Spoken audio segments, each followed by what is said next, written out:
You've had your first taste of the TT course closed for 2012. What was it like out there?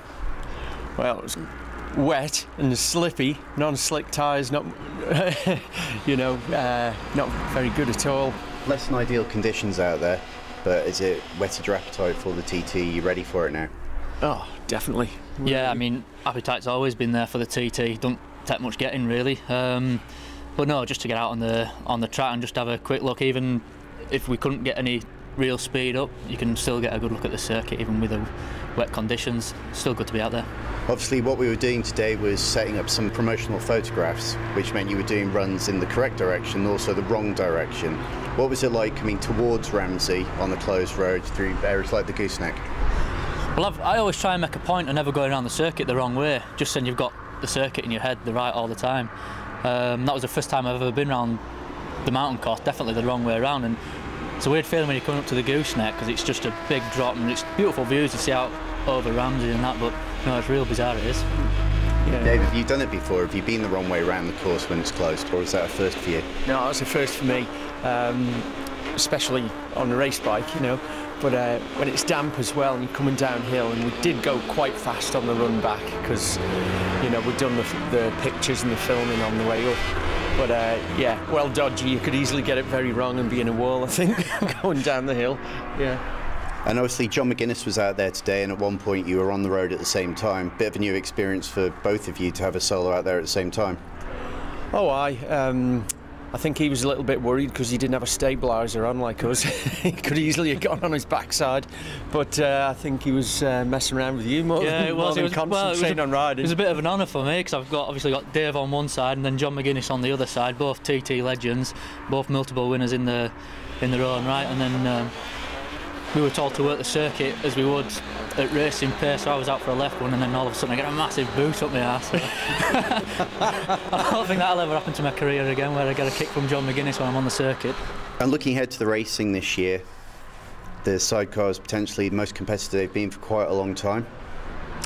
Yeah, pretty competitive I'd say, but the most interesting thing I think is the new rules and regulations which have brought in homologated cylinder heads on these engines, so they're basically a standard engine, and not only is it reducing the overall cost for us, which is a big plus point at this minute in time, but it'll really sort out some different, I think there'll be different types of engines at the front, that would not have been there before maybe. It's just interesting. It's look and see who's going to have the best setup. People will be expecting you to go out there and be challenging for the win. Is that your expectation as well? Well, yeah, that's why we're here. I'm definitely there. I think we've made the right engine choice and put an awful lot, as usual, effort into it over the winter. Looked at a lot of different angles on trying to get speed out of it, whereas before it was all focused on the engine to get as much power out of the engine as you can. Can't do that anymore, so we've got to look at other areas of the bike that we can tweak a little bit more from, and that's what we've done.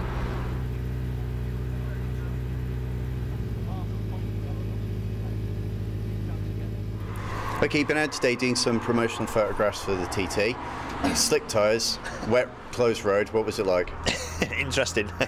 It was a little bit dodgy, and I've done things like that before and actually broken collarbones on tracks on doing this with cameras on bikes and things. So I was just, I've been around the game a long time, so I was nice and steady. But just a real shame, I was really looking forward to it. And obviously last week's weather, everybody was walking around with the shorts on and bathing in the sea. And this, today's a bit of a washout, but not to worry. We got a bit done. And, I don't need my arm twisting up my back to come to the Isle of Man and ride my bike on a closed road. There's not many places where they shut the road for you, so I feel pretty privileged to get it. A lot of fans getting excited. TT's nearly here. You've had a taste of closed roads in 2012 now. How excited are you about the TT?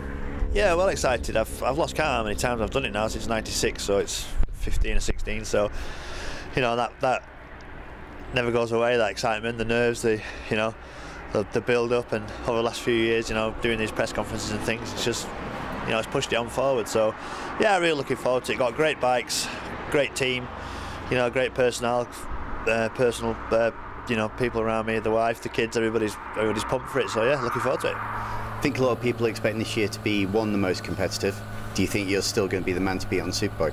I don't know really. It's I don't make predictions, like I say. You know, I'm as prepared as you know, well as I've ever been. I'm in half decent shape. You know, not getting any younger, but I feel strong, and you know, I'm really looking forward to it. And you know, they're going to have to lift the bar to beat me, I suppose. But you know, it's still got there's a bit of life left in me after that senior. We up the pace a little bit. We won it, nicked it off Guy in the end. So yeah, still maybe, but we'll see what happens on the day.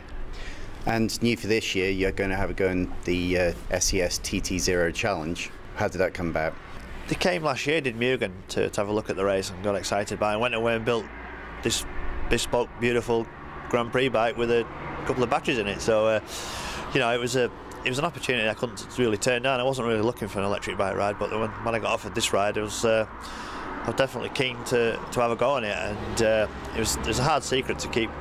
You know, I knew halfway through last year I was going to be riding it, and I wanted to tell everybody about it, but I couldn't. But we've just been over to Japan, to Montegi, to test it. So, you know, I've been racing a long time. I'm getting to go to different places. You know, went to Suzuka last year, World Endurance. We went to Montegi this year. Went to the Honda Collection also. Yeah, it's exciting. It's different, and you know, it's definitely capable of winning.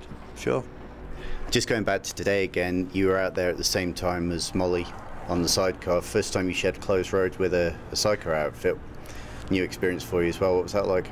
Yeah, it was good. I mean, you know, I have a real lot of respect for Moly, and I think between us we've got 31 TT wins between the pair of us. So yeah, I mean, he's pretty special on his day. He's pretty unbeatable, is Moly, and it seemed a bit strange. He was right down here and I was sat up here, so I give Patrick a kick up the backside as I went past him. So but yeah, no, it's, you know, one day I might be in one, you never know. I've had a shot in Tim's, I've had a couple of goals in them, so when I get a bit older and a bit fatter, maybe get in a sidecar. All right, we'll end it on that. Thanks very much, John McGuinness.